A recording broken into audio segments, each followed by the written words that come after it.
Have you ever wondered if the little things you do could quietly push people away without you even realizing it? As we grow older, some habits can slip into our daily lives, habits that may unintentionally create distance in our relationships.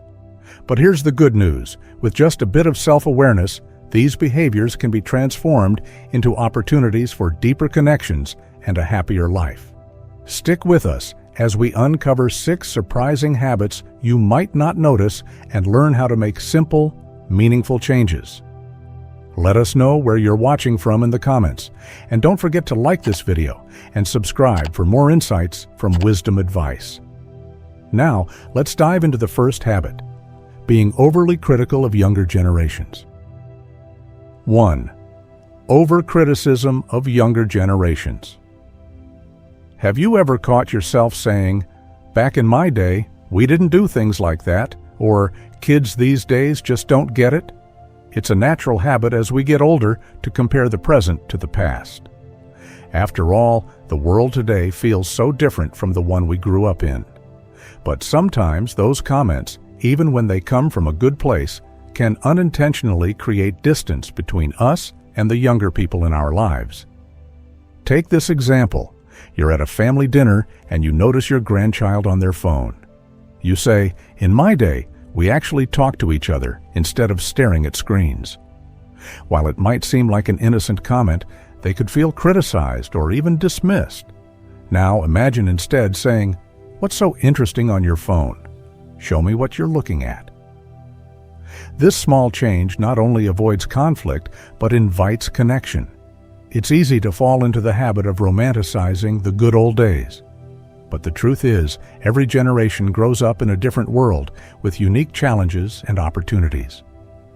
Younger people today are navigating things we never had to deal with, like the constant presence of technology or the pressure of social media.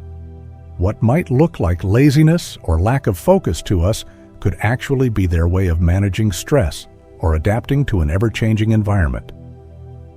So how can we bridge the gap? The answer lies in curiosity and understanding. Instead of making comments that compare generations, try asking open-ended questions. For instance, instead of saying, "You're always on your phone," you could say, "What's the most interesting thing you've seen online recently?" This shifts the tone from criticism to interest, showing that you value their perspective and want to understand their world. Sharing your own stories can also be a great way to connect if you approach it the right way. Instead of saying, "We worked harder than you ever will," try saying, "When I was your age, I had a big challenge at work, and here's what I learned." What about you? Have you ever faced something similar? Framing your experiences as lessons rather than comparisons opens the door for a two-way conversation.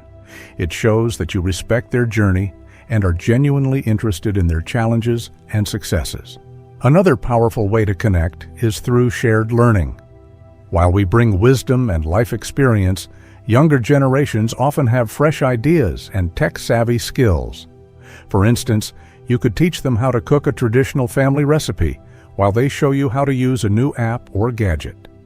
These moments not only build bonds, but also remind us that we can learn from each other, no matter our age. Above all, approach these interactions with empathy and humility. It's okay to admit when you don't understand something. They'll likely appreciate your honesty. At the same time, try to see the world through their eyes. Even if you don't always agree with their choices or priorities, understanding their perspective can deepen your connection and build mutual respect. By shifting from criticism to curiosity, you'll find that these interactions become less about pointing out differences and more about building bridges. And as those bonds grow stronger, you'll likely discover that younger generations are eager to hear your stories, learn from your experiences, and share their lives with you. Remember, every generation has its own unique approach and values, but the shared goal is always to build a better life. Changing your perspective from criticism to curiosity will not only help you understand the modern world better, but also make younger people feel loved and respected. Now that we've talked about fostering better connections through understanding, let's address another habit that can unintentionally push others away. Neglecting personal hygiene. 2. Neglecting personal hygiene. Personal hygiene is one of those things that can easily slip through the cracks as we get older. Sometimes it's because physical challenges make tasks like grooming or bathing more difficult. Other times, it might feel like it's no longer a priority. After all, who's really noticing? But the truth is, small lapses in hygiene can send unintended signals to those around us. People might associate unkempt hair, noticeable body odor, or stained clothes with a lack of care, even when that's not the case.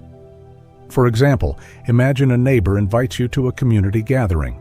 You show up in a shirt that's a little wrinkled, with your hair not quite as neat as it could be. While no one may say anything directly, they might notice and subconsciously form opinions about how approachable or attentive you are. These judgments aren't about vanity. They're about the subtle ways we communicate respect for ourselves and others. Maintaining personal hygiene isn't just about appearances. It's a way of showing self-respect and staying connected with the world. Cleanliness has been shown to impact how people perceive competence and reliability. In social situations, being well-groomed can make others feel more at ease, while neglecting these areas might unintentionally create discomfort. So how do you address this without feeling overwhelmed?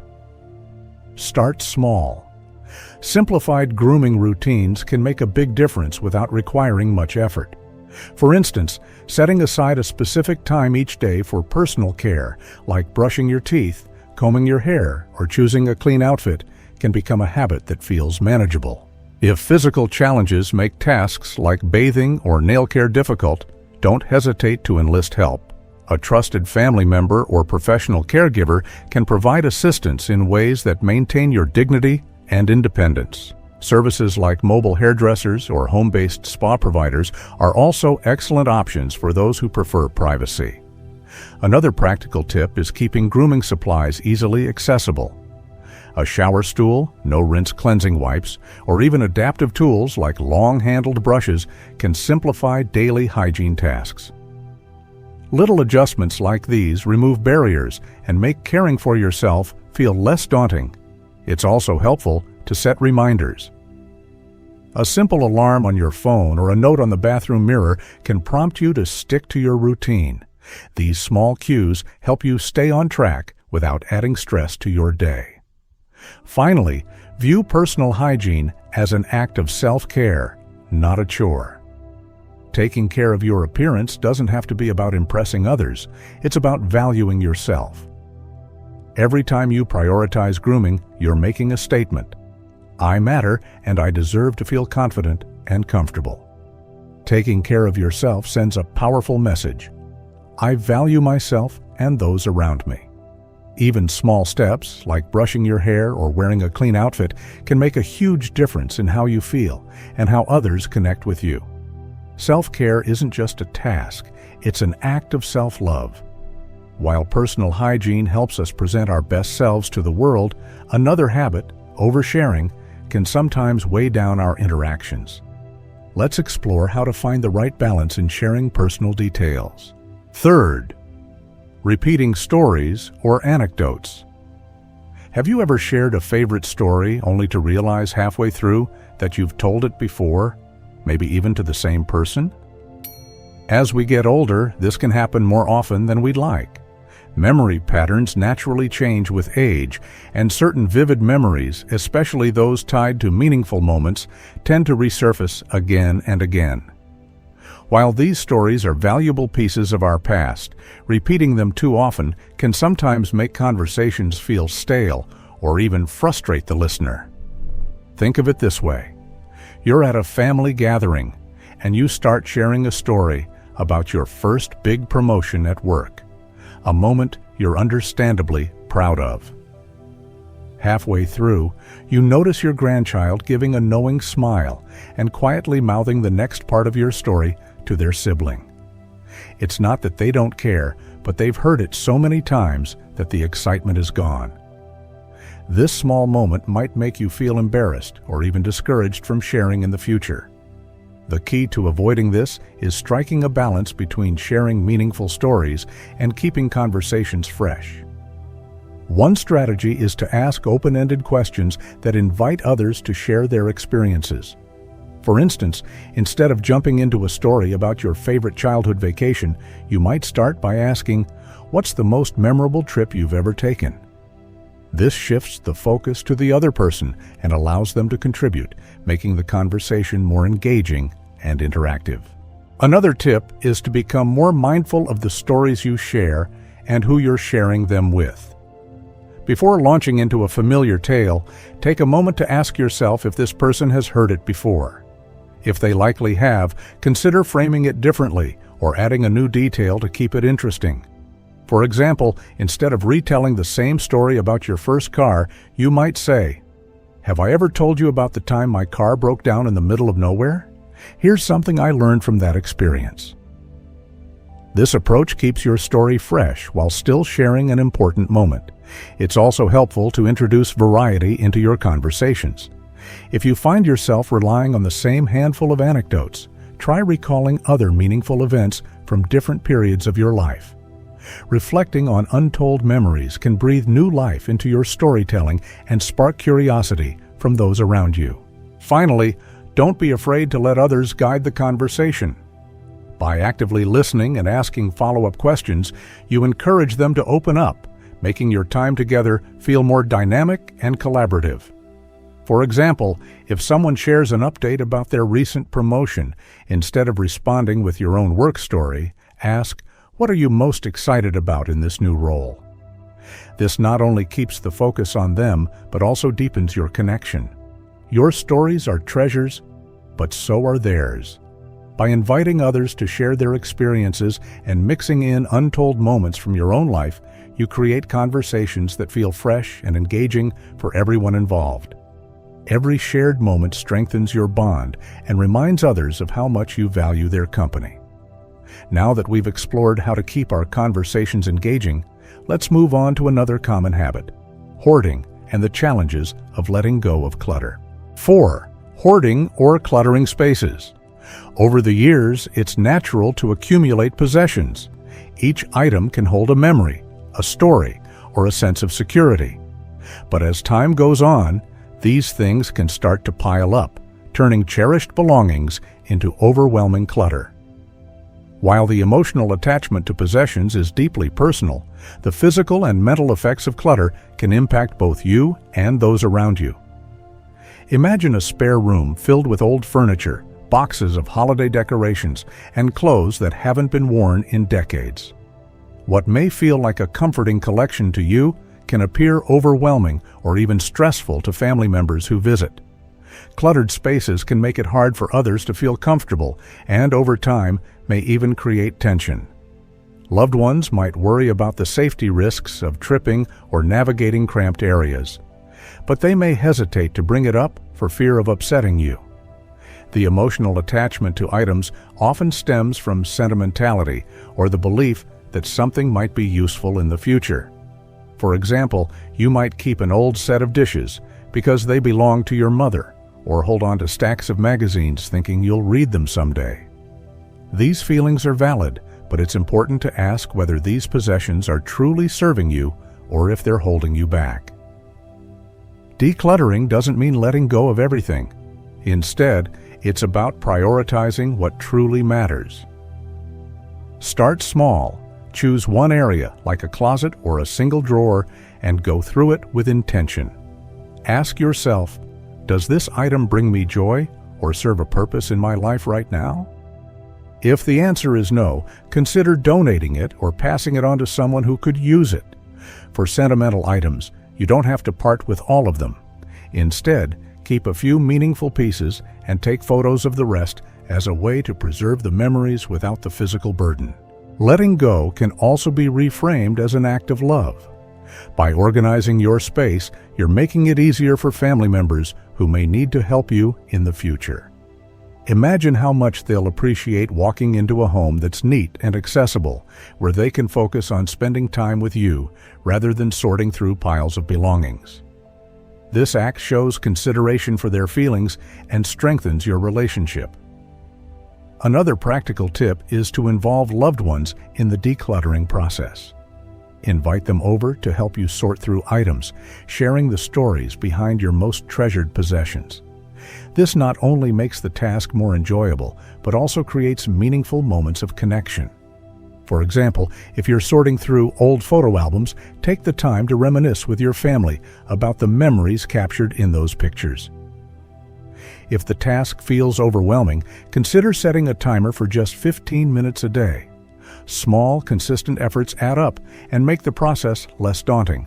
You could also enlist professional help, such as hiring an organizer who specializes in working with older adults. They can provide guidance and support while respecting your emotional connection to your belongings.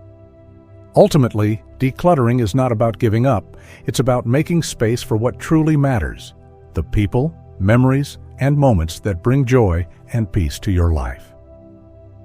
A more organized home can reduce stress, create a safer environment, and make visits from loved ones more enjoyable. Once your space feels lighter and more open, you may notice how it improves your relationships. But there's another habit that can unintentionally create distance, interrupting conversations. Let's take a closer look. Fifth, oversharing medical or personal details. As we get older, it's natural to want to talk about health. After all, it becomes a bigger part of our daily lives.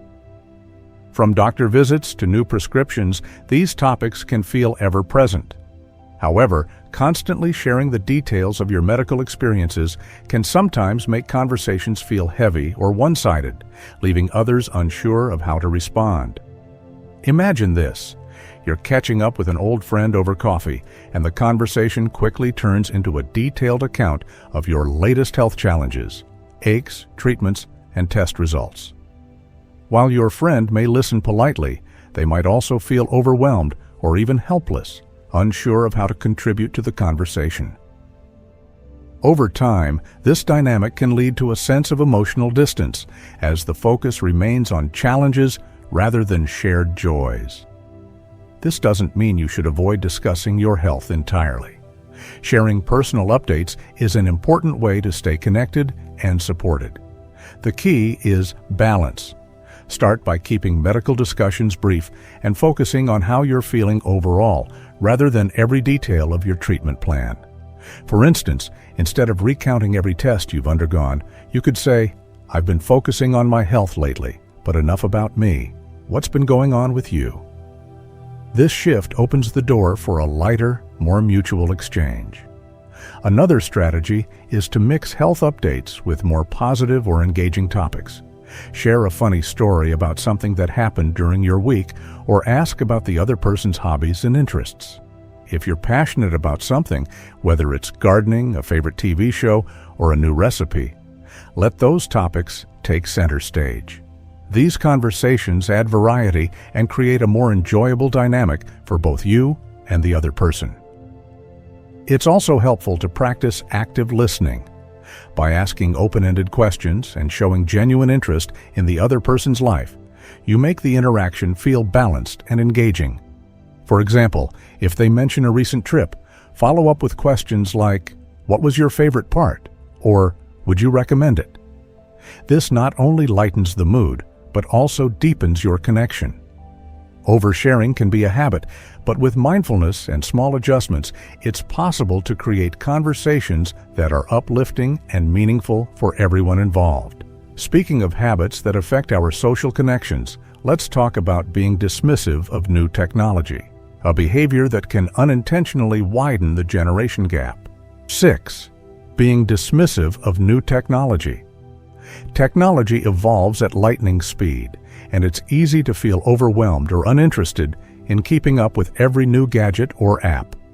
However, outright dismissing technology with phrases like, "I don't need that stuff," or "Back in my day, we didn't rely on screens," can unintentionally create a sense of separation from younger generations who live in a digital-first world. Imagine this scenario. Your grandchild excitedly shows you a new app they've been using, and you respond with, "I'll never understand any of that." While the comment might seem harmless, it could make them feel like their interests or experiences aren't valued. Over time, this can widen the gap between generations and make it harder to relate to one another. Embracing technology doesn't mean you need to become an expert overnight. Small steps can make a big difference in fostering connection and relatability. Start by identifying 1 or 2 areas where technology could enrich your life. For example, learning to use video calls can help you stay in touch with distant loved ones, while exploring social media could give you a window into your grandchildren's world. If learning feels daunting, ask for help from someone you trust. Younger family members often enjoy showing you how things work. It gives them a chance to share their knowledge and bond with you. You might say, "Can you teach me how to use this app? I'd love to keep up with what you're doing." This approach not only makes learning easier, but also strengthens your relationship. Another strategy is to approach technology with curiosity rather than resistance. Instead of saying, "I don't need that," try asking, "How does this work?" Or, "What do you like about it?" This shifts the tone from dismissal to interest, encouraging mutual understanding. It's also worth recognizing the practical benefits of technology. From managing health with reminders or tracking apps to discovering new hobbies through online tutorials, technology can add value to your daily life in ways that go beyond entertainment. By embracing even a small part of today's digital world, you send a powerful message to younger generations. You're open to learning and growing, no matter your age. This willingness fosters respect and connection, proving that technology isn't just for the young, it's for anyone willing to give it a try. As we explore how technology can bridge gaps, let's wrap up by discussing how all these small changes contribute to aging with grace and deeper connection. Aging isn't just about growing older, it's about growing wiser and nurturing the relationships that matter most. By taking a closer look at these 6 habits, you're already on the path to creating stronger connections and a more fulfilling life. Change doesn't have to be overwhelming. Even small adjustments can lead to meaningful improvements in how you feel and how others perceive you. Remember, it's never too late to embrace self-awareness and make positive changes. Share your thoughts in the comments. What resonated most with you? And don't forget to like, subscribe, and join us for more wisdom to light up your golden years.